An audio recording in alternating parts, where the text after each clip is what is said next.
बारे में देख रहे थे, लास्ट में देखा था होमी जहांगीर भाभा, ठीक है। इन्होंने क्या किया था, आपके जो परमाणु क्षेत्र है उससे संबंधित कई खोजें की थी। अगला देखते हैं प्रफुल्ल चंद्र राय। प्रफुल्ल चंद्र राय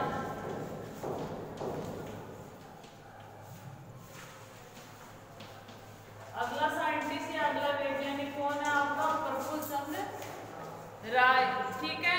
ये देखो इन्होंने क्या किया था, अपने लिए वो इम्पोर्टेंट है। तो इन्होंने क्या किया, इनका जन्म कहाँ हुआ ये अपन को कोई मतलब नहीं है इससे, क्योंकि अपने क्वेश्चन कभी भी नहीं आता।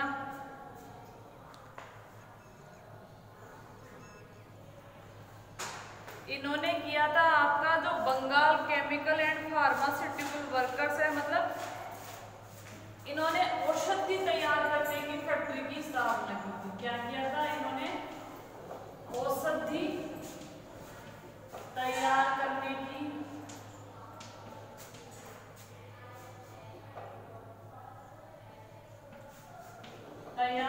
की जो फैक्ट्री होती है उसकी स्थापना की थी। पहले नहीं होती थी, इन्होंने की थी फैक्ट्री की स्थापना की।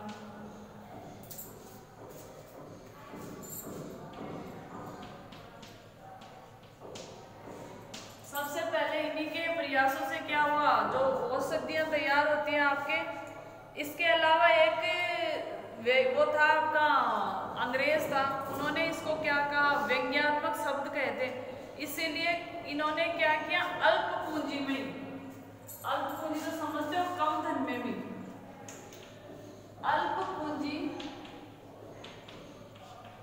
से विलायती औषधियां, मतलब जो विदेशों में बनती है, विलायती औषधियों का निर्माण किया। विलायती औषधियों का निर्माण किया।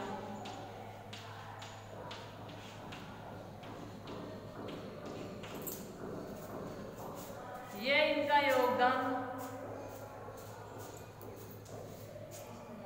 ज्यादा नहीं है इनमें, कुछ भी ऐसा कुछ स्पेशल तो है नहीं।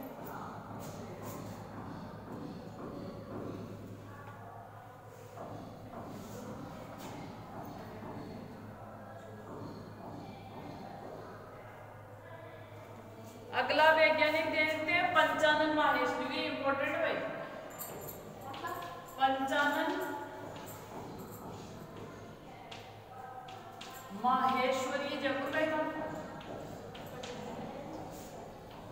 पंचानन माहेश्वरी अगला वैज्ञानिक है आपका पंचानन माहेश्वरी, और इनका जन्म हुआ था जयपुर जिले में। अपन कहाँ रहते हैं, अपन जयपुर जिले में, इसलिए ये ज्यादा इंपॉर्टेंट है। अब देखो इनकी खोज भी इंपॉर्टेंट है।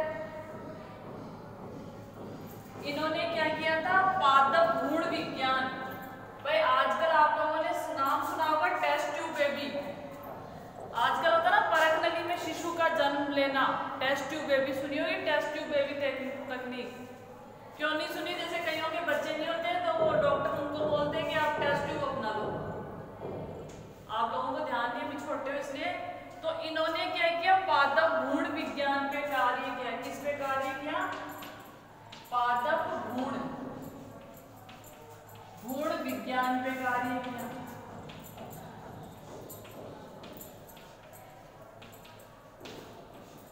इनका योगदान क्या है, पादपों के जो भ्रूण बनते हैं, देखो पादपों में जैसे होता है परागकण, का नाम सुना होगा आप लोगों ने, परागकण होते हैं, और अंडाशय में क्या होते हैं, अंडक होते हैं, ठीक है। परागकण और अंडक मिल जाते हैं, उससे क्या बनता है आपका युग्मनज, युग्मनज, और युग्मनज से क्या बनता है आपका भ्रूण, और भ्रूण से क्या बनेंगे, फल और बीज बनते हैं। तो इन पे इन्होंने क्या किया था, आपका कार्य किया था। इसके अलावा फूलों के विभिन्न भागों को कृत्रिम पोषण द्वारा वृद्धि करना। इसके अलावा इन्होंने क्या किया, जो फूल होते हैं, फूल वाले जो पादप होते हैं, उनको क्या किया, कृत्रिम विधि द्वारा पोषण प्रदान किया, जिससे ज्यादा फूल उत्पन्न हो। फूलों को कृत्रिम विधि से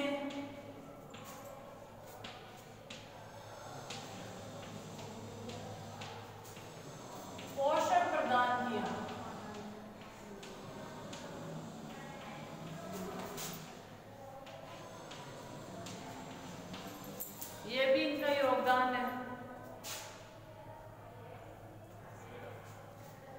लिख लो test tube baby, test tube baby, वो भी किसमें, पौधों में, ब्रैकेट में लिख लो पादपों में, ये इनका ही योगदान है पादपों में। किसमें क्या किया, टेस्ट ट्यूब बेबी का किसमें किया, पादपों में किया इन्होंने, वैसे जंतुओं में होता ही है, तो ये इनका योगदान है। जयपुर के रहने वाले थे, पादपों में भ्रूण विज्ञान या टेस्ट ट्यूब बेबी का इनमें महत्वपूर्ण योगदान दिया। और फूलों की जो कृत्रिम विधि होती है जिससे पोषण प्राप्त हो, ज्यादा मात्रा में फूल उत्पन्न हुए, वो भी क्या है इनका योगदान। इस चैप्टर में से एक एक नंबर के क्वेश्चन ही आएंगे। ठीक है, अगला देखते हैं डॉक्टर सलीम अली, ये बहुत इंपॉर्टेंट है और इसमें से हर बार क्वेश्चन होता है। अगला वैज्ञानिक है डॉक्टर सलीम अली।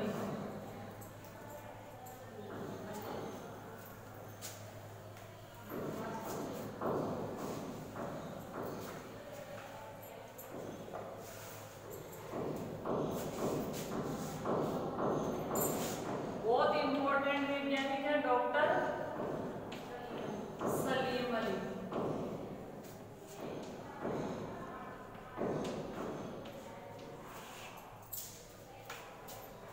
देखो नाम से पता चल रहा है कि ये एक माउंटेन थे, पर ये भारतीय पक्षी विज्ञानी और प्रकृति वैज्ञानिक थे। क्या थे ये, पक्षी वैज्ञानी, मतलब पक्षियों से बहुत प्यार था इनको। पक्षी व प्रकृति वैज्ञानिक, प्रकृति समझते हो अपने चारों ओर जो भी वातावरण है, प्रकृति वैज्ञानिक थे पक्षी। और क्या थे आपके, प्रकृति वैज्ञानिक थे। इनको क्या कहा जाता है, बर्ड मैन ऑफ इंडिया, ये इनका नाम भारत के, इनको कहा जाता है bird man of India.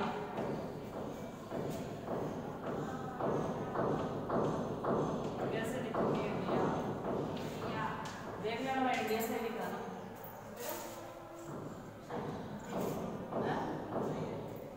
India, ये देख लेना। ठीक है, तो कई बार पूछा जाता है, एक क्वेश्चन ऐसा आता है जिसमें 2-3 वैज्ञानिक इधर दे देंगे, उनकी खोजें इधर दे देंगे, फिर आपको मिलान करना होता है, तो ये क्वेश्चन उसमें बहुत ज्यादा आता है। इनको पद्म भूषण भी मिला है भारतीय, इनको बर्ड मैन ऑफ इंडिया के नाम से जाना जाता है। इनको क्या मिला, आपका सर्वोच्च सम्मान पद्म विभूषण। ठीक है, इसके अलावा इन्होंने क्या किया, इनकी आत्मकथा का नाम भी लिख लो भाई, the fall of A sparrow, इनकी आत्मकथा है, बायोग्राफी, इनकी आत्मकथा है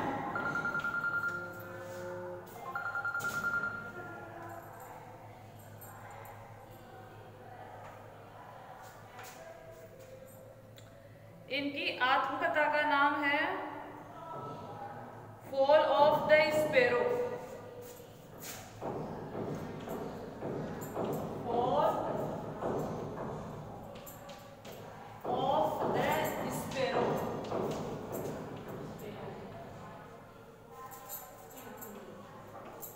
बताओ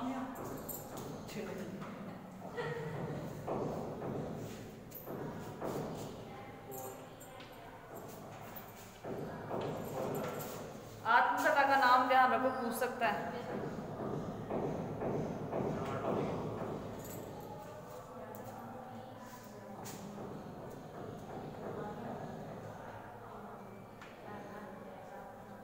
हो गया। अब देखो इन्होंने जो जैसे एक वो था साइलेंट वैली नेशनल पार्क, वहां पे जो पक्षियों को खतरा था उन पे काम किया था। कौन सी, साइलेंट वैली, जगह कौन सी है, साइलेंट वैली।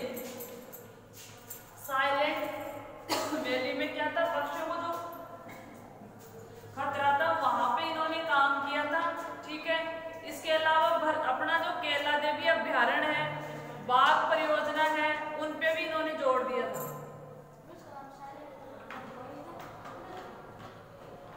साइलेंट वैली वो जगह होती है जहां पे कोई किसी मनुष्य का इंटरफेयर नहीं होता, क्योंकि खुरापात तो दिमाग में मनुष्य के चलता है, पूरा बात तो सारे को ही करता है। तो देखो सलीम अली इंपॉर्टेंट क्यों है? एक तो इन्होंने क्या किया, पक्षियों पे काम किया। इसके अलावा जो केवला देवी नेशनल पार्क है वहाँ बांध बन रहा था, उसका भी इन्होंने विरोध किया था, क्योंकि बांध बनने से वहाँ की वनस्पति, वहाँ के जीव जंतुओं को हटाना पड़ता है। इसको बर्ड मैन ऑफ इंडिया भी कहते हैं। इसके अलावा क्या किया, इनकी जो आत्मकथा है वो एक चिड़िया से प्रभावित है। ठीक है, इनका 1987 में क्या हो गया था, देहांत हो गया था। नहीं नहीं ये नहीं आएगा। इसके अलावा इनको है ना पद्म भूषण मिला था और कई यूनिवर्सिटियों के अलग अलग सम्मान मिले थे। अब चलते हैं doctor APJ Abdul Kalam. Doctor APJ Abdul Kalam ऐसा पर्सन ना तो दुनिया में कभी हुआ और ना होगा। डॉक्टर एपीजे अब्दुल कलाम, हाँ अब्दुल कलाम जैसा ना तो आज तक कोई पैदा हुआ और भविष्य में होने के चांसेस बहुत ना के बराबर है, खुद गारंटी में। डॉक्टर एपीजे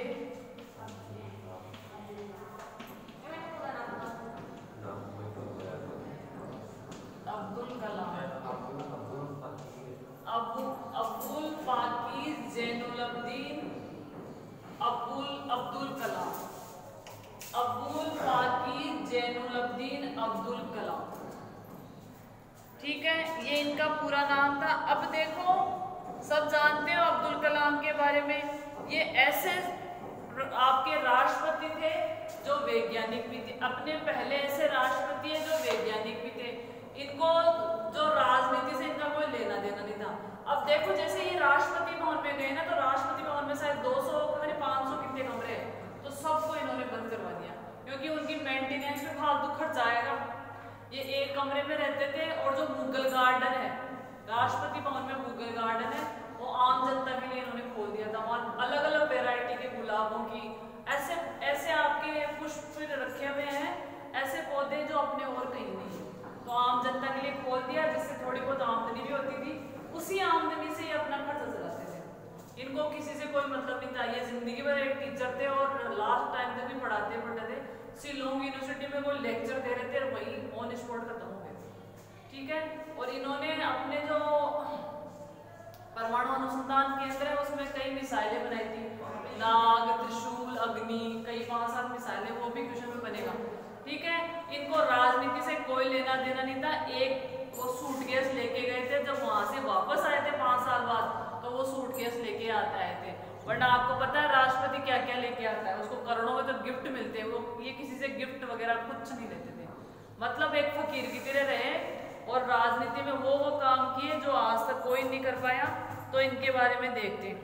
अब देखो जो डॉक्टर एपीजे अब्दुल कलाम थे, इनका पूरा नाम है डॉक्टर अब्दुल पाकीर जैनुलब्दीन अब्दुल कलाम। ठीक है, तमिलनाडु के रामेश्वरम कस्बे में जन्मे थे। अपनी स्कूल का नाम भी रामेश्वरम है। ठीक है, कहाँ जन्मे थे, रामेश्वरम में। ठीक है, छोटा सा कस्बा है, वहां जन्मे थे। इनके पिता का नाम था जैनुलब्दीन और माता का नाम था आशिमा। अब क्या हुआ, इनकी जो प्रारंभिक शिक्षा थी, जैसे आपके रामेश्वरम में पूरी हो रही है, वैसे ही इनके गांव का नाम रामेश्वरम था, कस्बे का नाम रामेश्वरम था, वहां पूरी की थी। अब क्या हुआ, ये जैसे इनका क्या था, इनकी इच्छा थी एरोनॉटिकल इंजीनियरिंग में, जो स्पेस वगैरह ये क्राफ्ट वगैरह उड़ते हैं ना, इनका इंटरेस्ट था इसमें। फिर इन्होंने एग्जाम दिया तो एग्जाम में हो गए फेल, इतना पैसा था नहीं। ठीक है, फिर ये कहा जाता है कि इनकी बहन ने खुद के गहने बेच के और इनको वैज्ञानिक बनाया।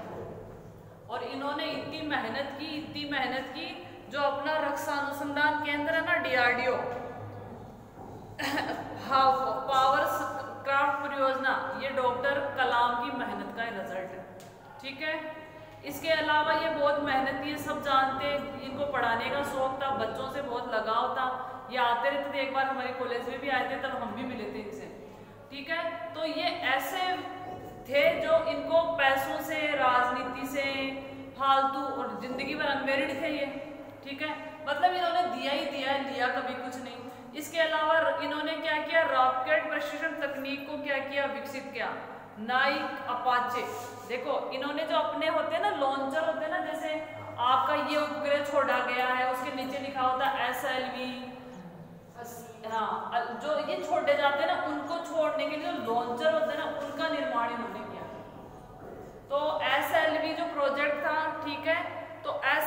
SL3 होती है ना रोहिणी उपग्रह, जो SLV3 था उसने किसको प्रतिस्थापित किया था? रोहिणी उपग्रह। रोहिणी उपग्रह, तो ये SLV है ना, ये इन्हीं की देन है। पहले क्या किया जाता है, इंडिया में जो नए एयरक्राफ्ट छोड़े जाते थे या कोई आपके उपग्रह, तो विदेशों की हेल्प से अपन उनको भेजते थे और बहुत ज्यादा पैसा भी लगता था। तो इनकी मेहनत से क्या हुआ, अपन अपने देश में छोड़ने लगे। अब तो इंडिया की यही स्थिति है कि वो विदेशों के जो आपके स्पेस होते हैं वो उनको भी छोड़ता है, और अपने जो खर्चा होता है ना वो विदेशों की तुलना में कम होता है, और अपने अनुसंधान में वो फायदा होता है। मतलब अगर अमेरिका वाला खुद के अनुसंधान कर रहा है और वहां से लॉन्चर से छोड़ेगा, तो सपोज 1 करोड़ लग रहा है तो इंडिया में 50 लाख लगेगा, तो वहां से पैसा भी आ रहा है और अपन उन्नति भी। अभी शायद पिछली साल शायद 32 पता नहीं कितने उपग्रहों को एक साथ छोड़ के विश्व रिकॉर्ड भी बनाया था इंडिया ने। ठीक है, अब देखो इन्होंने क्या किया, मिसाइल मैन भी बोला जाता है इनको, मिसाइल मैन ऑफ इंडिया भी कहा जाता है। इन्होंने पृथ्वी, अग्नि, त्रिशूल, नाग, इनके नाम लिखो भाई। इनको क्या कहा जाता है? Missile man of India. Missile man, ये क्वेश्चन भी आता है, वो पूछता है मिसाइल मैन ऑफ इंडिया कौन है? मैं इंडिया लिख देती हूँ भाई। ठीक है, चौंक लाओ यार डंकी। मिस, इसको मैं छोड़ो थोड़ी देर रुक जाऊँ। मिसाइल मैन ऑफ इंडिया भी कहा जाता है इनको। ठीक है, और इन्होंने कौन कौन सी मिसाइलें बनाई थी? त्रिशूल, नाग, पृथ्वी, और क्या थी?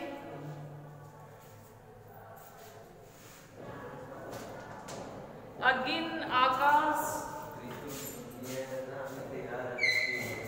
अग्नि,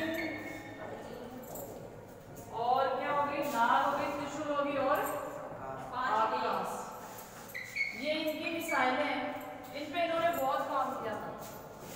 ठीक है, इनको इतने पुरस्कार मिले थे, भारत रत्न मिल गया, पद्म भूषण मिल गया, पद्मश्री मिल गया, मतलब ऐसा कोई पुरस्कार नहीं है जो इनको नहीं मिला होगा। कब इनके इम्पोर्टेंट क्या, पद्म, इनको भारत रत्न कब मिला था? इनको भारत रत्न मिला था आपका, भारत रत्न का तो यार पता नहीं, याद नहीं आ रहा मुझे। हाँ 97 में मिला था, भारत रत्न मिला था 1997 में।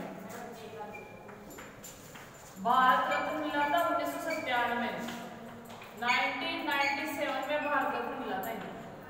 भारत के राष्ट्रपति भी रहे हुए। ठीक है, इसके अलावा 27 जुलाई 2015 को IIM शिलोंग में ये पढ़ा रहे थे, वही हृदय गति रुक गई, साइलेंट अटैक आ गया और इनकी क्या हो गई? मृत्यु हो गई। ठीक है, ये बहुत दुख की बात थी। 2-3 दिन पहले कोई इधर साउथ साइड में, मतलब महाराष्ट्र में, पता नहीं महाराष्ट्र में पता नहीं कौन से, इसमें क्या किया, कोई प्रोग्राम चल रहा था स्कूल का, तो मैडम ने क्या किया, फोटो लगाते हैं इन लोगों की, तो इनके भी माला चढ़ा दी थी। फिर बड़ा विवाद भी खड़ा हुआ था। ठीक है, फिर 2 दिन बाद इनकी डेथ हो गई। अपने क्या करते, मरे हुए किस माला चढ़ाते, तो इनकी 2 दिन बाद डेथ भी हो गई थी। तो ये कुछ क्या कह सकते हो आप, सहयोगी है। ये चैप्टर आपका फिनिश है। हाँ, जैसे मैं पढ़ा रही हूँ अभी, मैं यहाँ आई हो जाऊँ दड़ों, बच्चे उठा के लेके जाए तो वैसे ही उनके साथ भी ऐसे होता। ठीक है, अब अपन अगला चैप्टर चालू करेंगे। इसके क्वेश्चन में आपको या तो अभी सेंड कर दूंगी मैं थोड़ी देर बाद ही। ठीक है, और जो कोई एक बच्चा पूछ रहा था मेरे से, मैडम 10वें चैप्टर के क्वेश्चन भेजो, अब 10वें चैप्टर की जरूरत है नहीं आप लोगों को, 10वां हट गया आपके, तो मैं पीछे वाले के और इन दोनों के भेज दूंगी। ठीक है, पीछे वाला मतलब कौन सा चैप्टर? 17वां चैप्टर, 18वां हट गया आपके, नहीं सॉरी 18वां नहीं 17वां हट गया। हाँ, जो हट गया उसके नहीं भेजूंगी, बाकियों की अभी भेज दूंगी। अब अपन अगला चैप्टर पढ़ते हैं। बोलो मत रहे।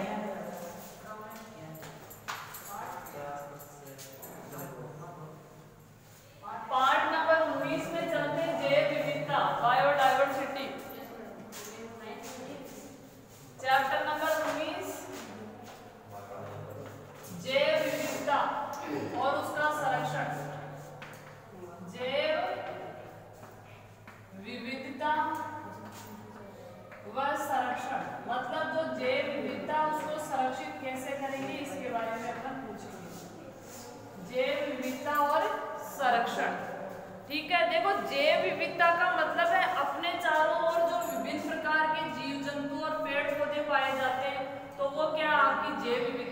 जैसे रामेश्वरम स्कूल के पास देखे जाए तो बहुत सारे अलग अलग टाइप के पेड़ हैं, पौधे हैं।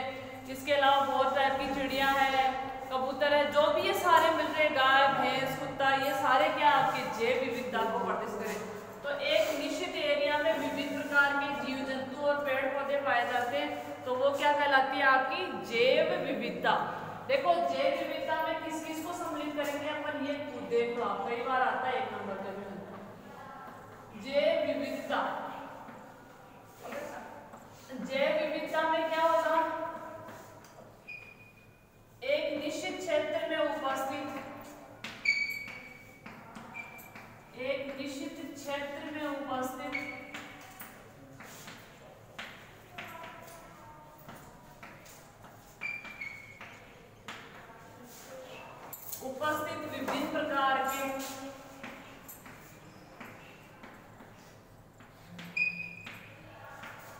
विभिन्न प्रकार के जीव जंतु,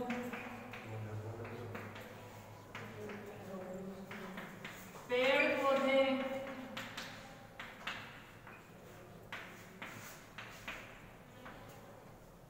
व सूक्ष्म जीव मिलकर जैव विविधता बनाते हैं।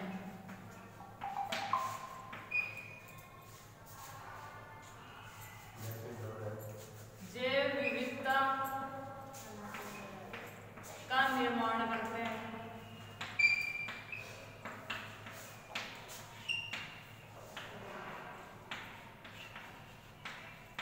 ठीक है, एक विशेष क्षेत्र में, एक किसी निश्चित क्षेत्र में विभिन्न प्रकार के जीव जंतु और पेड़ पौधे पाए जाते हैं, वो क्या करेंगे आपके जैव विविधता का निर्माण करेंगे। अब अपन देखेंगे अगला टॉपिक, जैव विविधता के स्तर कौन कौन से होते हैं। ये क्वेश्चन पिछली बार बहुत बार आया था, जैव विविधता के स्तर, जैव विविधता के स्तर। अब देखो आप लोगों का कोर्स लगभग खत्म हो जाएगा मेरे हिसाब से इस महीने में। ये चैप्टर इस सप्ताह के, आज आपका थर्सडे हो गया ना, 2 दिन बचे, तो थोड़ा बहुत बचेगा या तो हो जाएगा।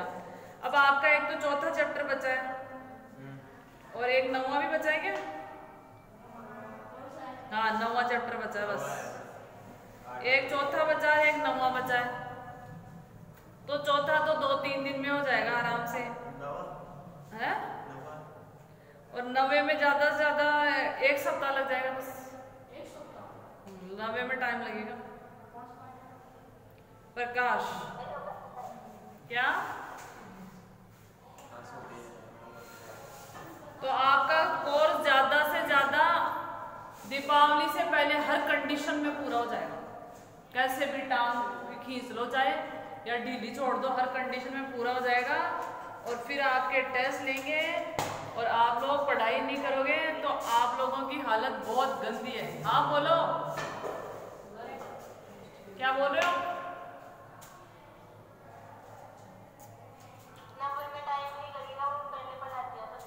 पढ़ा दिया था क्या? वेरी गुड, फिर और अच्छी बात है। सर हाँ कॉपी में तो मैं करवा दूंगी, चिंता मत लो तुम। सर ने पढ़ा दिया तो और अच्छी बात है, फटाफट रिवाइज करेंगे। फिर पहले चैप्टर से रिवाइज करना चालू कर दिया 1 नंबर से। बस 1 नंबर को पहला चैप्टर तैयार रखो और साथ में जूते भी तैयार रखो। नहीं अभी तो पढ़ेंगे, 10 मिनट पढ़िए। तो अगला देखेंगे जैव विविधता के स्तर। देखो कई बार ये क्वेश्चन आता है और बच्चे इसमें कंफ्यूज हो जाते हैं। तो जैव विविधता के 3 स्तर दे रखे हैं। सबसे पहले प्रजातियों की विविधता, 3 स्तर की आपके दे रखे हैं।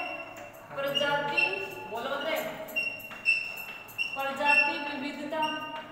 देखो प्रजाति विविधता से तात्पर्य है जैसे एक निश्चित क्षेत्र में या कहीं भी एक जीव की, एक पेड़ पौधे की, एक सूक्ष्म जीव की विभिन्न जातियां पाई जाती है। जैसे सपोज आपके अपन एग्जाम्पल देखें, जैसे जीवाणु है, बैक्टीरिया है, तो कई प्रकार के बैक्टीरिया होते हैं। कोई रोगकारक होता है, कोई लाभदायक होता है। जैसे आपके दही जमाने वाला बैक्टीरिया लैक्टोबैसिलस, वो लाभदायक है, ठीक है। इसके अलावा टीबी करने वाला बैक्टीरिया वो हानिकारक है। इसके अलावा जैसे आपके टाइफाइड होता है, वो भी क्या होता है आपके साल्मोनेला टाइफी बैक्टीरिया से होता है। तो बैक्टीरिया की ये एक किसी जीव की विभिन्न जो प्रजाति होती है उनमें जो विविधता होती है वो क्या कहलाएगी आपकी प्रजाति विविधता। जैसे अपने क्या होती है, अपन जैसे अभी आप लोग गांव से बिलोंग कर रहे हो, शहर से कर रहे हो, तो आप लोग देखते होंगे जो डॉगी होता है उसकी अलग अलग वेरायटी दिखती है, ये देसी है, ये विदेशी है, उसमें भी बहुत सारी नस्लें होती है। गाय भैंस की देख लो, ठीक है। तो ये क्या कहलाती है आपकी प्रजाति विविधता। मतलब एक क्षेत्र विशेष में विभिन्न प्रकार की प्रजातियां पाई जाती है, वो क्या कहलाएगी आपकी प्रजाति विविधता। जैसे 1 ग्राम मिट्टी में 10 करोड़ जीवाणु और 50,000 फफूंद हो सकते हैं। 1 ग्राम मिट्टी में 10 करोड़ तो बैक्टीरिया हो सकते हैं और आके 50,000 तक क्या हो सकते हैं, फंजाई हो सकते हैं, फफूंद हो सकते हैं। तो ये क्या आपकी प्रजाति विविधता। दूसरा है आनुवंशिक विविधता। दूसरा है आपका, ये क्वेश्चन बहुत बार आता है, पिछली बार 2 बार आया हुआ है, आनुवंशिक विविधता। दूसरा क्या आपका आनुवंशिक विविधता। इसमें क्या है, जो जीन होते हैं, जीन क्या होते हैं, आनुवंशिकी की इकाई। अपन तीसरे चैप्टर में पढ़े हुए मेंडल वाले में। तो जो जीनों में विविधता पाई जाती है, ठीक है, वो क्या कहलाएगी, आप इसको ऐसे लिख सकते हो, जीन में उपस्थित विविधता। जीन में उपस्थित विविधता। जीनों में जो विविधता उपस्थित होती है वो क्या कहलाएगी, जीन विविधता। जैसे एक जीव है उसमें जैसे अपन लोग देखे जाए तो अपन में क्या क्या मम्मी और पापा के लक्षण उपस्थित हैं, फिर भी अपने कुछ लक्षण बिल्कुल अलग है, दोनों का मिक्स होने के बाद भी। तो ये क्या आपकी आनुवंशिक विविधता है। मतलब विभिन्न प्रकार के जो 2 जीव होते हैं उनमें जो आनुवंशिक रूप से जो अंतर होता है वो क्या कहलाएगी आपकी आनुवंशिक विविधता, ठीक है। जैसे गेहूं की 2 नस्लें हैं, गेहूं की 2 प्रजातियां, एक ज्यादा आपके उनके दाने मोटे होते हैं, दूसरी ऐसी जिसमें चारा ज्यादा होता है। तो ये क्या हो गई, उनके अंदर की संरचना कैसी आपकी विभिन्न है, तो ये क्या कहलाती है आपकी आनुवंशिक विविधता, ठीक है। अगली है पारिस्थितिक विविधता। ये बिल्कुल इजी सा है। विभिन्न प्रकार की जो परिस्थितियां होती है उसमें जो जीव रहते हैं उनके अनुसार उनमें क्या होती है आपकी पारिस्थितिक विविधता। अगला तीसरा लेवल क्या है आपकी पारिस्थितिक विविधता। पारिस्थितिक विविधता जैसे आपके मरुस्थल में अलग प्रकार के जीव मिलेंगे, ठीक है। मरुस्थल होगा, वहां पे कैसे जीव होंगे, अलग प्रकार। मरुस्थल में अलग प्रकार के जीव होंगे, दलदल में अलग प्रकार के जीव होंगे, समतल में अलग होंगे, जंगल में अलग प्रकार के जीव होंगे। जैसी परिस्थितियां हैं उसके अनुसार क्या होती है, विभिन्न प्रकार के जीव जंतु पेड़ पौधों की प्रजातियां पाई जाती है, उसे क्या कहेंगे अपन पारिस्थितिक विविधता। जैसे अपन अपन राजस्थान में रहते हैं तो राजस्थान में ज्यादा गर्मी पड़ती है, तो यहाँ के लोग उसके हिसाब से अनुकूलित है, ज्यादा गोरे नहीं होते, मध्यम रंग होता है उनका, गेहूं रंग जिसको बोलते हो। कुछ लोग ही ऐसे होंगे जो गोरे होंगे। यहाँ के जो गाय भैंस होंगे उनके शरीर पे कम बाल होंगे, ध्रुवीय क्षेत्र है वहां पे क्या उपस्थित होंगे आपके, उनके घने बाल होंगे। तो जिस परिस्थितियों में रह रहे हैं उसके अनुसार क्या उनमें विविधता। ये क्वेश्चन बहुत बार आता है, ठीक है, तो इसको ढंग से कर लेना। फिर कल देखेंगे वैश्विक जैव विविधता। पूरे विश्व में किस प्रकार की जैव विविधता पाई जाती है, उसका क्या महत्व है, वो अपन कल देखेंगे।